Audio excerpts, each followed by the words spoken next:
நேற்றிரவு டத்தாரன் பெர்னியாகா அண்ட் செராஸ் ஜலான் டத்தாரன் செராஸில் உள்ள பட்டாசு விற்பனை செய்யும் கடையில் ஏற்பட்ட தீ விபத்தில் 5 வாகனங்கள் முற்றாக சேதமடைந்தன.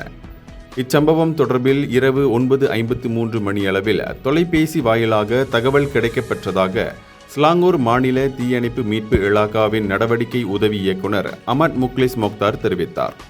இதனைத் தொடர்ந்து பண்டார் துன் உசைன் ஆன் தீயணைப்பு மீட்பு நிலையத்தைச் சேர்ந்த 13 தீயணைப்பு வீரர்களும் 3 தீயணைப்பு வாகனங்களும் சம்பவ இடத்திற்கு விரைந்தனர் என்று அவர் மேலும் தெரிவித்தார்.